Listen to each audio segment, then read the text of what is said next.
The Oxford Revue, live and on air. Alright everyone, big celebrations for Abbey Lane. We're coming up to season 46 of the show. Yippee! So, I want big smiles and bigger ideas. First on the list, this season we want to focus more on Sally's character development because otherwise Fiona's going to quit. Anyone? Well, I was thinking Sally could have an affair with Jeff and fall pregnant. Nah, I can't do that. We had 2 pregnancies last season. We can't afford another baby actor. Well, what about a miscarriage then? No, we had 2 last season and then 6 the year before that. Yeah, I think we're a bit saturated with baby stuff. Keep thinking. Lou? Well, Fiona did say she wanted some more challenges as an actor. We could do Evil Twin for Sally. She's already got an evil twin. Personally, I still think pregnancy hormones are challenging for an actor. Any other challenges for Sally? A survival storyline? Depends on where. Jungle plane crash? Nah, season 31. Island shipwreck? Season 18? Oh, abandoned in the desert? That could work. No, wait, we had the desert sandstorm in season 11 with Sue and Pam. Yes, but technically they didn't try to survive. Well, only because Rhett's camel recognised their scent and could dig them out before they suffocated, revealing Rhett and Pam's secret affair. Genius. Let's pause the Sally line. We've also had news that Harry Sheen has returned from rehab, is apparently now sober now, and begging the producers to be put back on. He's got a pretty rampant social media campaign.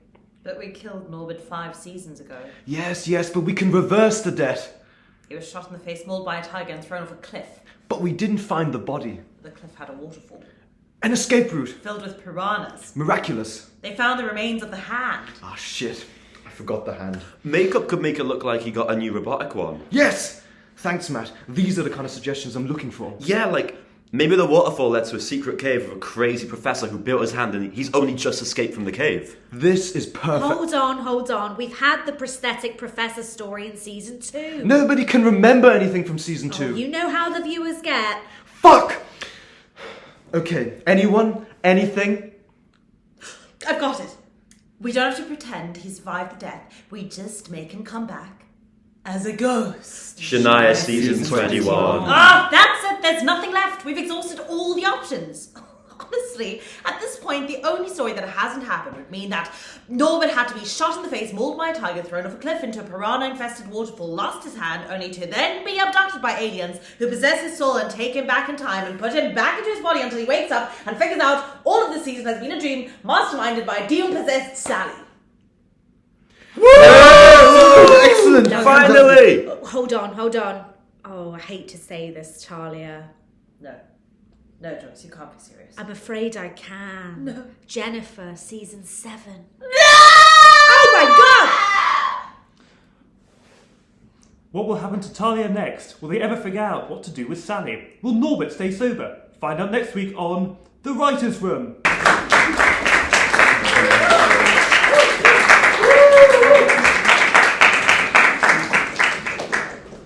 Last month I sent a book to our Barney, who's down south but promised to take the LNER up this Saturday. Mind, I don't just send the book as that would have been inexplicable to both of ourselves, but mine especially. So I sent the letter as well, and I paid for both the letter and the parcel separately.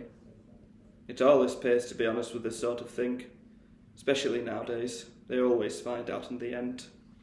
So, I'd sent it off and called him late that week, because he hadn't yet replied to my letter despite my RSVP. And would you believe it? There, on his shelf, in his office, he had the book I'd sent, untouched. He hadn't even broken its spine. Though he was never fond of violence, our Barney. Didn't even break the spines of the chickens that we'd eat. Always insisted on using a shotgun instead. Cost his uncle a fortune, I can tell you that much. I was a bit of a thespian too. He used to say that the flying gizzards and brains always reminded him of fireworks. It was bonfire night every Saturday at our place. I think he's head of the college now. Not Eton or Harvard, not even Durham boys. Though I do sometimes wonder what he's up to. Chasing some miscreants across a field, probably. We never used to have fields when I were a child. No, we had to make do with a 2-foot by 4-foot courtyard for the 700 of us. Aye, it was a hard life, but I feel we were happier back then.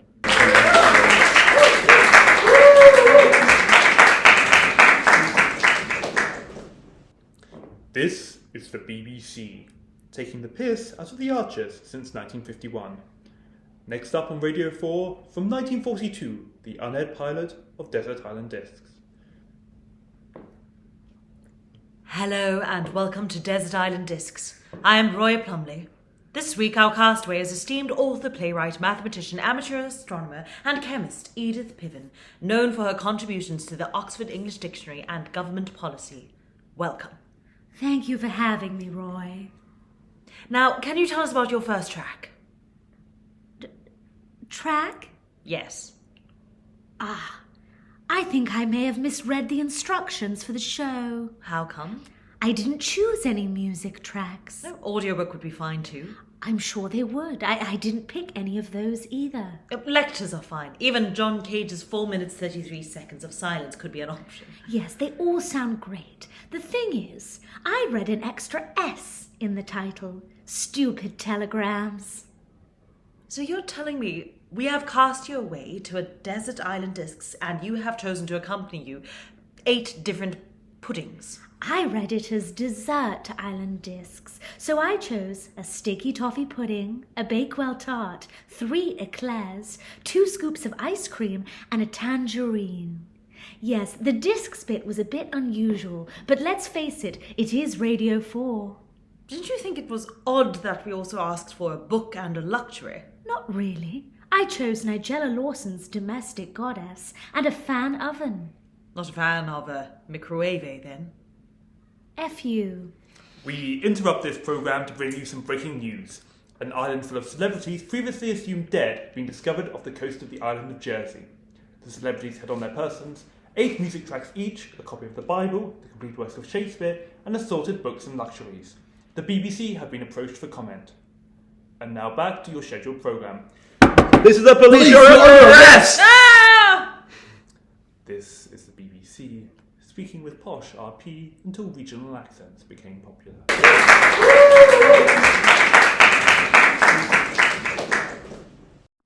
Anyway, I went to Mr. Marriott the other day, the doctor at Marlborough Green. He's one of those doctors that always wanted to be a dentist but got a bit sidetracked along the way, which is what I observed to him at some point as he was inspecting my sinuses. He positively smiled, holding a little cotton stick up my nose. Or it could have been paper, modern medicine being so wonderful. He said, in his wonderful stentorian voice of his, he said, "Well, you know, that is, Mrs. Ilkley. That is because I'd always wanted to be a dentist, but got a bit sidetracked along the way." I was always good at this sort of observation. You see, ever since I was a child, I once saw a man on the street injecting himself, and I thought to myself very clearly, I thought, that man has got to be a drug addict. Perhaps I thought it a bit too clearly, because the next thing I know, he turns around and says, "Lady, this is insulin. If I don't have this, I'll die." Which rather proved my point, I'd say.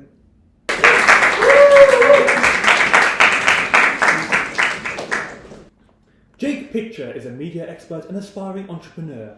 He's got an idea that he hopes the Dragons will invest in. But will his pitch be a hit? Hello, Dragons. Deborah, Peter, other one. I want to pitch you an idea that I think will revolutionise the modern media landscape. What have you got for us? A brand new reality television format showing the inside workings of the harsh world of pitching business ideas. Basically like a competition for wannabe entrepreneurs.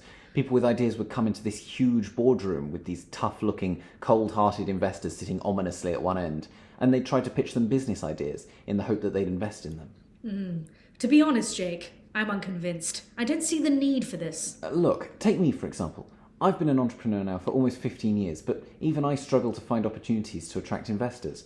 I've always wished there was some kind of public forum where I had a chance to pitch my ideas both to them and to potential consumers at home, but there just isn't anything. Why would people want to watch this, though? You're just advertising to people. You see, this is the thing. We could package it all as unmissable late-night entertainment. There'd be high-stakes, dramatic tension. You know, these are businesses people have staked their lives on hanging in the balance. There'd be useless fools and plucky underdog heroes. Plus, I'm going to get people to do some tense violin music and dramatic sounds to really ramp up the atmosphere. Have you got anyone attached to present this? Well, not yet, but I was thinking, you, Deborah, and you, Peter, and you, the other one. People who really know the ins and outs of business. And who have a lot of money to invest, of course. But what's in it for us? Well, you'd be paid to appear. Also, we can easily throw in some camera shots of you looking powerful, marching about or sitting with your hand resting on a stack of money while a narrator talks about your various business successes. That does sound intriguing. Do you have a name for the show? I'm thinking something moody and menacing. Maybe some predator symbolism, where the business people are like savage animals ruling over their domain. Like who can enter the and survive. That's why I've gone for Shark Tank. No, I'm out. I'm out too. Sharks aren't big these days, Jake. Try pitching it to the Americans or something. Please, any of you? The other one. Oh. Tell you what, I can make you a deal. I'll offer you none of the money for 100% of the business. Sounds good to me. You got yourself a deal.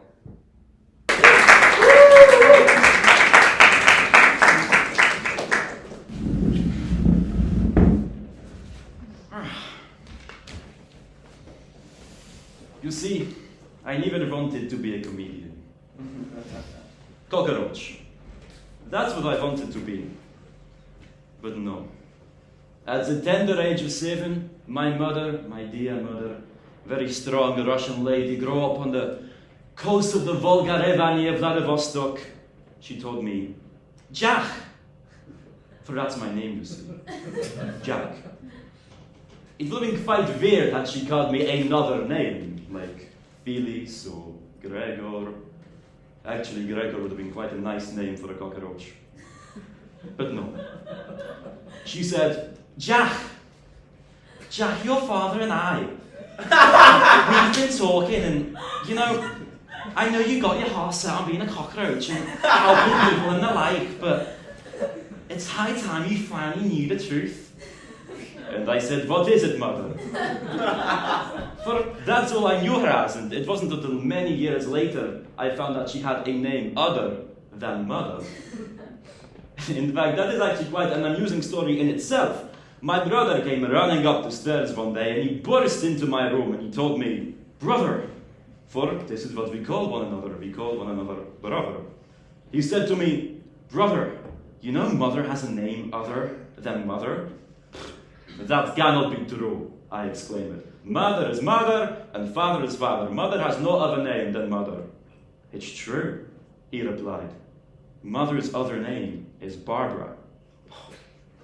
And is the same true for father? I replied, because that would be quite a weird name for my father.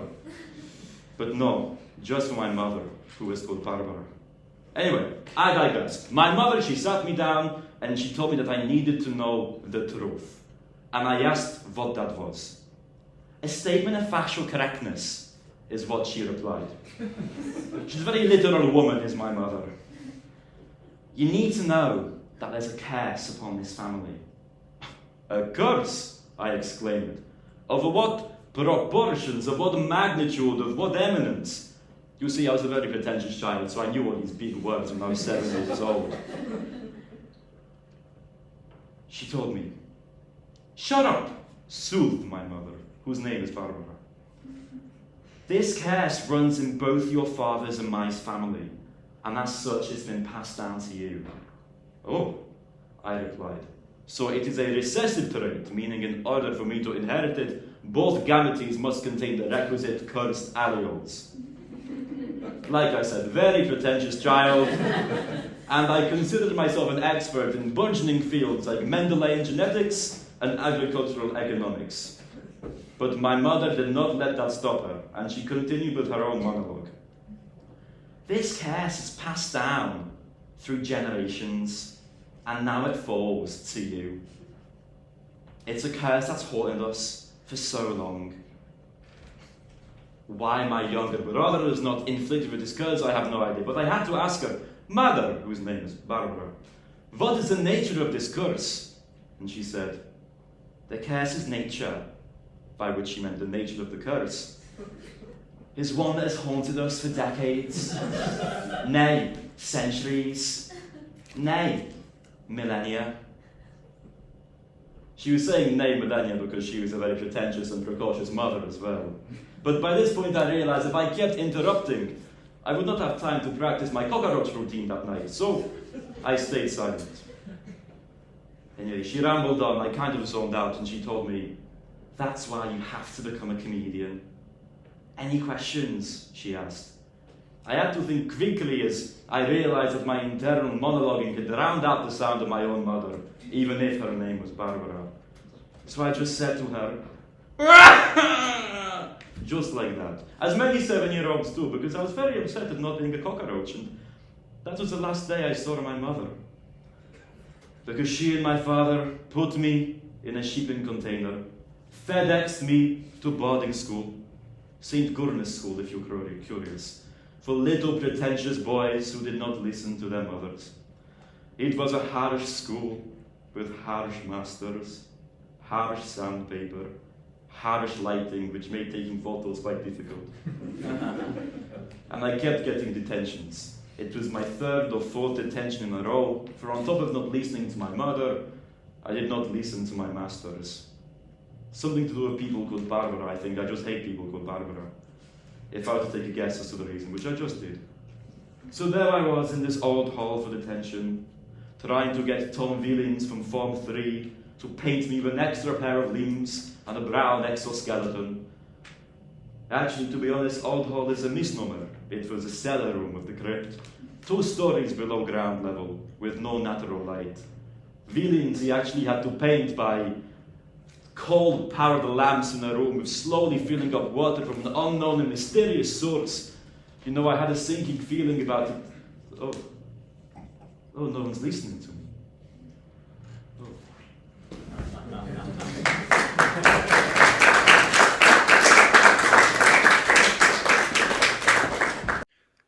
Hi. Right, so the next sketch that we've got on is an absolute crack. It's hilarious. You'll be rolling around on the floor by the end of it. That's how funny it is. Seriously.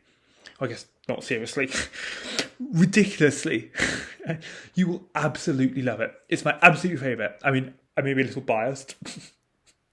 Biased. 2 buttocks. Anyway, calm down. Anyway, where was I? Oh, yes. Right. Maybe biased, as I did write it, but it is a corker. All the cast were in stitches when they first read through it.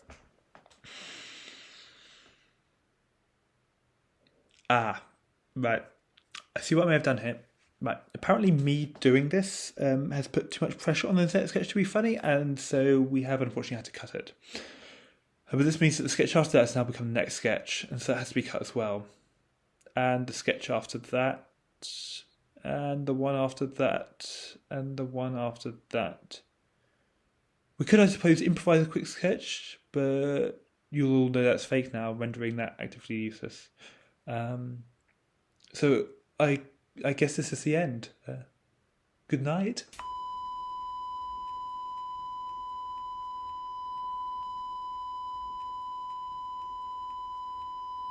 You've been listening to the Oxford Revue, live and on air, written and performed by Jack Berkovich, Sean Harnett, Kat Jennings, Jan Maciejewski, Ilse van Niekerk, Adam Pickard and Pavel Schalke.